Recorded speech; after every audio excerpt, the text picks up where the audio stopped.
Querido amigo Divaldo, seja muito bem-vindo à nossa 25ª Conferência Estadual Espírita.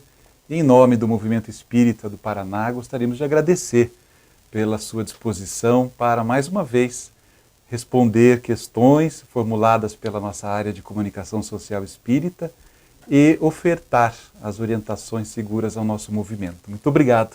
Para mim é uma verdadeira bênção, porquanto esta fraternidade demonstra a grandeza dos postulados espíritas em nossas vidas.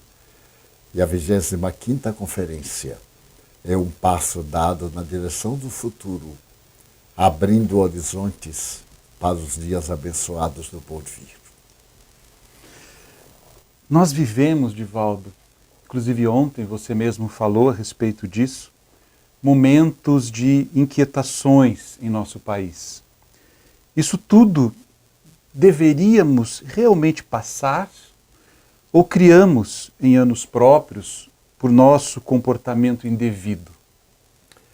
Segundo apontam os benfeitores espirituais, nós estamos vivendo o efeito de uma cultura materialista disfarçada de espiritualidade. Os postulados das diversas religiões não nos levaram diretamente ao sentimento do Cristo, porque se compraziam, e algumas ainda se comprazem, nos litígios inúteis da predominância dos seus postulados. O Espiritismo não poderia ficar à margem, porque deveremos considerar que o Espiritismo, através do seu movimento, apresenta as debilidades humanas, que são atribuídas muitas vezes à doutrina que é incomparável. O movimento espírita brasileiro vem sofrendo desde o começo de implantado no Brasil dificuldades humanas que caracterizam comportamentos atávicos, condutas estranhas aos postulados sublimes do Evangelho de Jesus. E, naturalmente, durante esse período passado, a sociedade que poderia ter trabalhado a emoção cuidou da inteligência. E numa imagem muito comum, as conquistas de natureza intelectuais, tecnológicas, são a horizontalidade do progresso, porque não foram correspondentes com o desenvolvimento de natureza moral, que Allan Kardec, com muita propriedade, apresentou-nos como o progresso intelecto-moral. E ficamos distraídos com as questões do mundo físico, as necessidades biológicas, a ânsia do prazer, e estabelecemos normativas de progresso dentro das linhas interesseiras das facções religiosas a que pertencíamos. Então, não necessariamente poderíamos viver estes momentos infelizes, atormentadores que estamos experimentando, mas eles são frutos de uma herança cultural de natureza religiosa e sociológica, que de alguma forma também apressam a nossa busca pela libertação dos atavismos e a integração perfeita dos postulados abençoados de Jesus Cristo. Apesar dessas dificuldades que o país experimenta, a missão de pátria do Evangelho e coração do mundo permanece, porque é uma destinação programada por nosso Senhor Jesus Cristo, que vai além do nosso tempo e que estaria vinculado ao que chamaríamos o tempo de Deus, que não corresponde exatamente às nossas formulações temporais, resultados do movimento do nosso planeta em torno do Sol. Obrigado. Amigo, uma questão que sempre surge diz respeito ao tempo ao qual ainda estaremos submetidos a esse período de transição e essa crise moral que abala todo o planeta. Naturalmente, esperamos que isso se dê de forma mais rápida mas também entendemos que não é bem assim. Então são anos, são décadas, são séculos. Como se dará essa transição? No século passado, eu me recordo de que a mentalidade geral no movimento espírita era de uma expectativa a respeito do terceiro milênio, como se nos deitássemos no dia 31 de dezembro do ano 1999 e no dia seguinte despertássemos em uma terra transformada. Tratava-se de uma ansiedade infantil. Sem dúvida, o terceiro milênio é definitivo numa grande alteração em nosso planeta que muda do seu estágio atual, ainda inferior, para mundo de regeneração, como os espíritos muito bem elucidaram ao egregio codificador da doutrina espírita.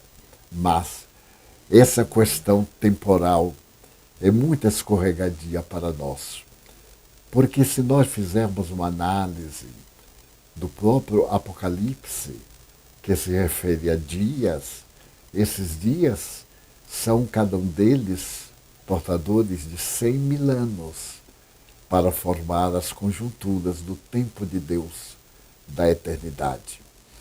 Então esse tempo de Deus é aquele que as coisas acontecem sem a preocupação do tempo terrestre, de datas adrede fixadas e estabelecidas como sendo aquele momento, ou a destinação desaparece do programa da evolução.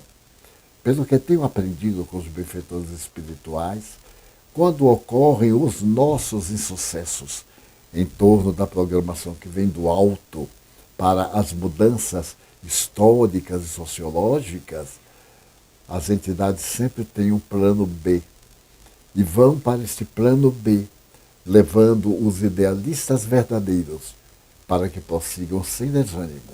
Ocorre, no entanto, um certo atraso no tempo terrestre, que ao invés de alcançar de imediato, dentro de anos que nós poderíamos estabelecer, vai agora ter que lutar contra as nossas defecções e estabelecer novos períodos.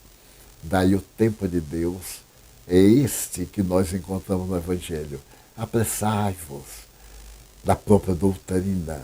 Deus tem pressa, nesse sentido de que não devemos prorrogar a nossa decisão de seguir integralmente o Evangelho de Jesus. Em um livro que foi apresentado nos Estados Unidos há uns 20 anos, o autor refere-se muito ao perdão radical, porque o perdão é muito maleável filosoficamente. E ele sugere o perdão radical, isto é, o perdão sem qualquer outra alternativa ou condicionamento. Equivale dizer que as leis divinas e os seus programas funcionam de maneira radical. Não são adaptáveis ao nosso modus operandi. Nós temos que adaptar à programação divina através das nossas reencarnações. E quando por acaso nos tornamos instrumento de perturbação desse programa, somos retirados para não atrasarmos ainda mais o processo de evolução da humanidade. Obrigado.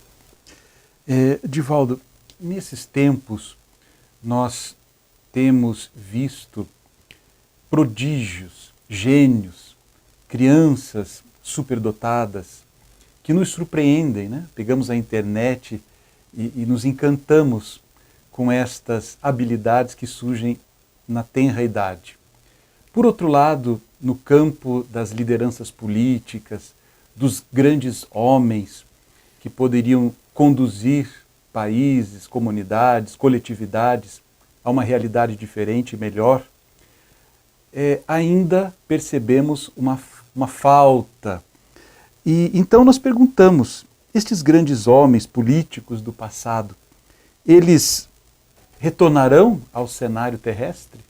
Os bons espíritos afirmam que estão retornando nas artes, na ciência, na tecnologia, já se encontram reencarnados alguns milhares daqueles que irão promover o progresso da sociedade na área científica e técnica, mas também aqueles que foram santos, que se entregaram ao holocausto, estão esperando este momento culminante de desesperança, de perturbação, de ausência do sentimento cristão para reencarnar-se. E através da sua posição política e também da sua posição perante as divinas leis do cosmo, as leis espirituais, modificarem as estruturas éticas da tradição política, mais ou menos bem dirigidas ao pensamento aristotélico, quando ele fala de que a política é a ciência e a arte de bem governar. Lamentavelmente, nós ainda estamos presos a interesses muito chãos, que elegemos personalidades cujo objetivo é o enriquecimento ilícito, isto do planeta inteiro. E no Brasil, de alguma forma, nós temos sido vítimas de corações afetuosos, de pessoas de propósitos bons, mas que ao exercerem as funções não atenderam à realidade imposta pela divina lei de mais justiça, mais integração do espírito das comunidades menos felizes, mais devotamento à justiça, mais respeito, não só aos direitos que nós solicitamos, mas aos deveres que nos dizem respeito. Estarão reencarnando-se para que se cumpram essas profecias, mais ou menos calculadas para 2053 em diante, espíritos nobres da talha de um Emmanuel, que já se encontra na Terra quase que preparando com a sua equipe, que também veio ter conosco através da carne, numa verdadeira família de espíritos de escol, espalhados pelo território nacional, para quando ele se destacar na tarefa sublime de professor, conforme afirmou Chico Xavier, que seria a sua tarefa principal, educador, criar uma nova mentalidade educacional nas massas, para podermos atingir os objetivos elevados da nossa política do bem e da construção dos seres melhores para a comunidade nacional e para o mundo que aguarda nossa definição. No campo agora da mediunidade, quando estudamos a respeito da faculdade mediúnica, nos extasiamos com relatos da variedade dos fenômenos provocados pelos primeiros cristãos e pelos chamados santos. Por que na atualidade, em nossas casas espíritas, de uma forma em geral, as manifestações não são tão ricas? Ou seja, quase sempre permanecem num patamar mediano. Por que isso?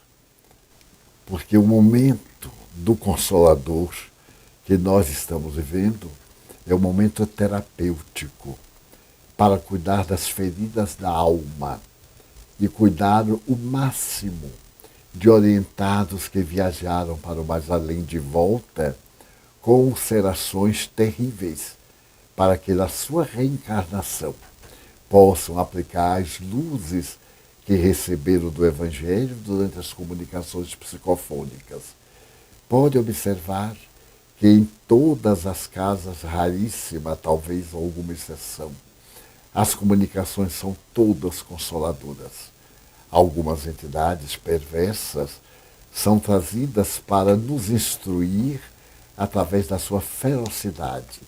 Instruir no sentido de compreender que se colocaram no outro lado porque nós os empurramos ao abismo. Disse-me oportunamente alguém do mais além: eu não sou um obsessor, eu era um cidadão que fui traído e tornaram-me um obsessor. Então é um dever dessa e de outras pessoas, através do meu perdão, que está difícil de doar, modificar-me, para que eu volte a ser ingênuo, para que eu tenha puro coração e possa merecer um dia a bem-aventurança. Eu fiquei profundamente comovido ao ver durante a reunião mediúnica não somente um espírito desse Jaez, mas também as multidões de sofredores que nos estão apresentando peculiaridades durante os fenômenos mediúnicos. Alguém que se suicidou. Os benfeitores trazem para a comunicação. A comunicação dá-se psicofônica, naquele médium sensível e abnegado. A abnegação é muito importante na chamada lei de atração. E outros suicidas são acoplados a este comunicante para também extravasarem as suas angústias e, através da palavra do terapeuta doutrinador, terem as suas dores amenizadas.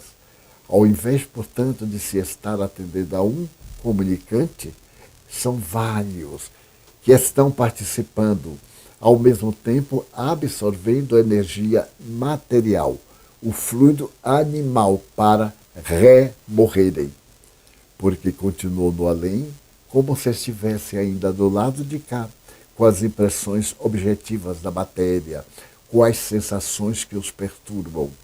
E ao incorporar em si a aparelhagem mediúnica, descarregam essas energias deletérias no médium, que as absorve, que as transmudam e que as eliminam sob a proteção do seu guia espiritual, que proporcionou a comunicação daquele grupo, seja de suicidas, seja de vítimas de traição, seja de pessoas que foram ludibriadas, etc.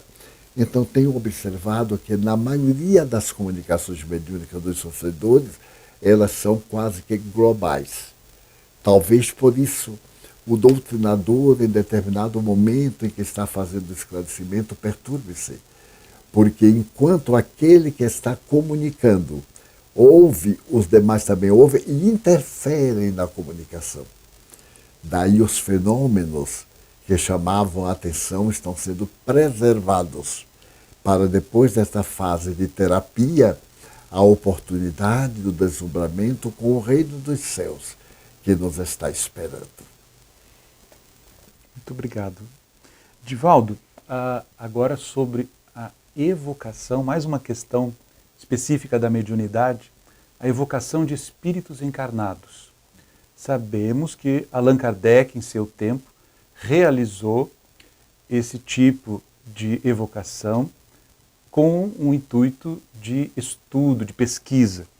Nos dias atuais, pode-se conceber essa prática? Gabriel Delane também se preocupou muito com as comunicações dos vivos, portanto, com essas evocações. Pode-se, mas as exigências e os cuidados para tais são tão volumosas que devem ser preservadas as oportunidades de chamamentos, a não ser quando se necessitam de estudos, como fazia o codificador, como fez Delane e outros. Porque na evocação dos vivos, fisicamente, há muitas barreiras a vencer. Primeiro, na ligação do perispírito do encarnado com o perispírito do outro encarnado. Muitas vezes não há uma afinidade própria para que a comunicação se declara. E necessita que o médium que irá receber a comunicação seja muito simples, de alma muito singela, para poder coar o pensamento do companheiro que ainda está na carne, identificando-se e facilitando para demonstrar essa possibilidade. Eu ainda não tive a oportunidade de evocar, mas já tive a oportunidade de ver. E lembro-me que aqui mesmo em Curitiba, numa oportunidade, eu estive presente na reunião em que se manifestava também a irmã Dulce, participando de entidades de doutrinação, de entidades muito perturbadas, vinculadas ao ódio à religião tradicional, porque se sentiram ludibriados. Lembro-me de outras comunicações, mas eu em estado lúcido comunicando-me. Mas também vendo pessoas reencarnadas tentando comunicar-se através de mim. Apenas 2 vezes nesta existência me ocorreram comunicações de vivos. Daí poder, nós podemos. Mas não deve ser trivial essa factibilidade de comunicações que a Kardec eram permitidas por causa do objetivo de estudos. Ele necessitava de fatos. Daí, muitas vezes, as leis eram brandas e permitiam que ele fizesse evocações, inclusive de desencarnados, como nós vemos no céu e no inferno, que outro não teria, talvez, a postura moral e a autoridade para convidar e ser atendido, como fazia São Luís e outros espíritos que traziam os recém-desencarnados. Olha, nós temos, como todas as federativas, uma área da mediunidade. E essas perguntas certamente vão interessá-los bastante. E as respostas, naturalmente, mais ainda. De alguma forma, o amigo já citou ao se referir à questão da irmã Dulce. Mas eu gostaria de ser mais específico. Nós podemos conceber, de forma eventual, que durante a comunicação de um espírito muito sofrido, muito agressivo, empedernido no mal, através de um outro médium se comunique um espírito amigo para esclarecer ou consolar? É um dos momentos brilhantes. Já tive a ocasião de ver entidades perversas, quase que impenetráveis à razão, no estado alterado pelo ódio, e subitamente, através de um outro médium, incorporar a mãezinha, também desencarnada, o seu confessor religioso, uma entidade que tem a ascensão moral ante o comunicante para lhe falar. Quando eu psicografei o livro sobre sexo e o Marquês estava comunicando-se, os espíritos foram buscar o seu confessor e sua mãezinha, que ele falou diretamente, fazendo que o Marquês abandonasse, pelo menos por momentos, aquela loucura, porque ele se comunicou com a loucura que o atacou no cárcere. E também em nossas reuniões ocorre, vez que outra, esse fenômeno que é de uma beleza incomum. Porque muitas vezes o espírito rebelde veio trazido por indução magnética de um ser querido e incorporou. Mas o doutrinador não teve o argumento próprio para fazê-lo mudar de ideia. Então, aquele condutor incorpora-se em outro médium e lhe fala e consegue verdadeiro milagre. Porque o espírito se rende não à lógica, mas à presença afetiva da pessoa amada que tem uma influência superior sobre ele.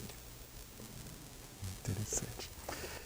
Amigo, ainda nesse campo da mediunidade, conscientes da imortalidade da alma, nós observamos que os nossos amores, os espíritos, digamos, mais próximos, familiares, que conviveram conosco, combrearam conosco, quando adentram a espiritualidade, de um modo geral, nas nossas reuniões habituais, eles não se comunicam, com raras exceções. A que devemos esse silêncio aparente? É que eles preferem ceder o seu lugar aos sofredores. Já tive a ocasião de ver e de ouvir entidades dizerem, aproveitando-me do momento em que se comunicam os mais aflitos, pedir a Deus permissão para tomar-lhes um pouco de tempo, a fim de falar ao meu filho, ao meu esposo que ficou na terra. Venho para dizer-lhe que continuamos e tenho que ser breve, porque o direito desta reunião pertence aos necessitados de paz. Daí, a tradição havia estabelecido, nos primórdios do movimento, sessão mediúnica de desenvolvimento, sessão mediúnica de desobsessão. É uma classificação não muito correta, porque a desobsessão vai facultar o desenvolvimento do médium. A preocupação era que somente poderiam frequentar as sessões mais poderosas, em qualidade e em quantidade de comunicações, aqueles que fossem hábeis do exercício da mediunidade no cotidiano. Então, hoje já não existem, por definitivo, sessão de desenvolvimento. Fazem-se os cursos, fazem-se as experiências e as pessoas são convidadas a participar das reuniões mediúnicas da casa, que indubitavelmente são de desobsessão. Toda vez que atendemos alguém em agonia, diminuímos a sombra que empana a verdade. Então, toda e qualquer sessão voltada para o bem da mediunidade é, de certo modo, uma sessão de desobsessão. Obrigado.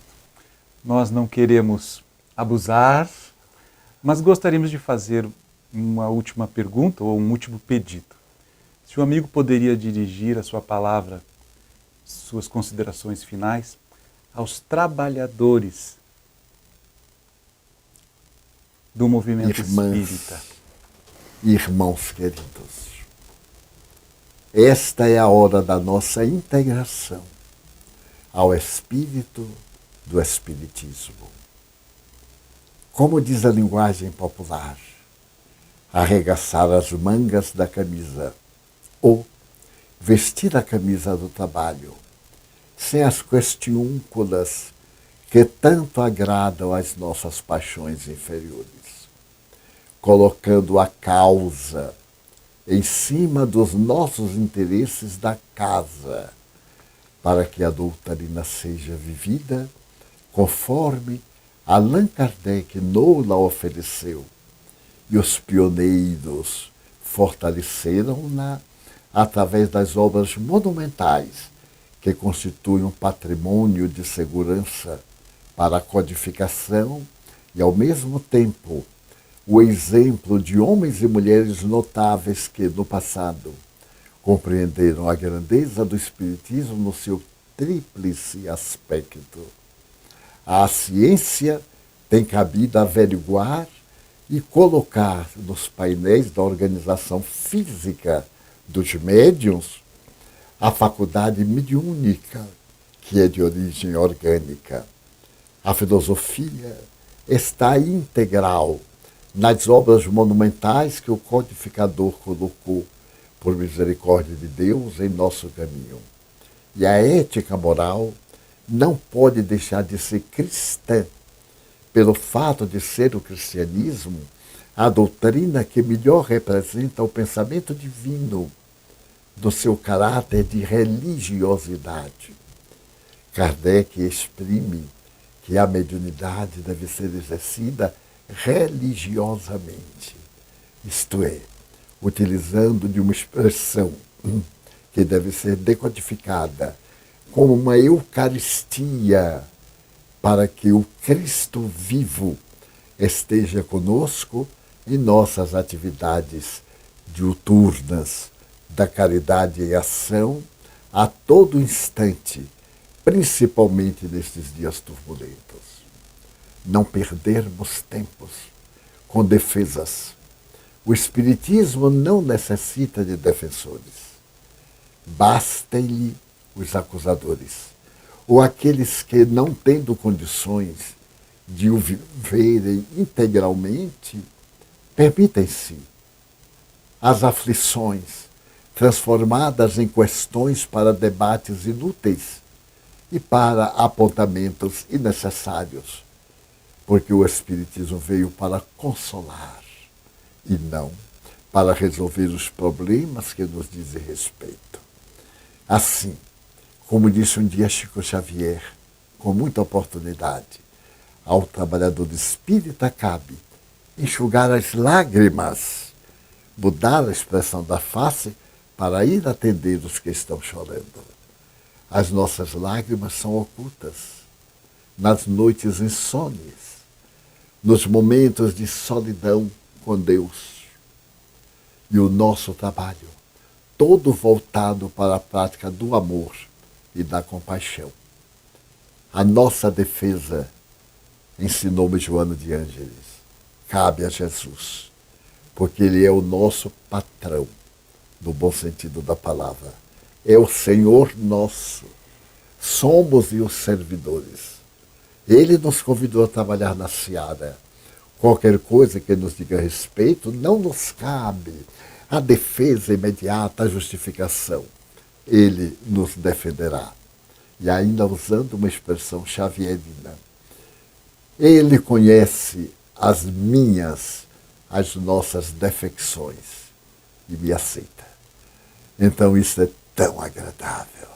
Saber que Ele nos aceita como nós somos e não como gostaríamos de ser, ou infelizmente como apontam aqueles que não concordam conosco.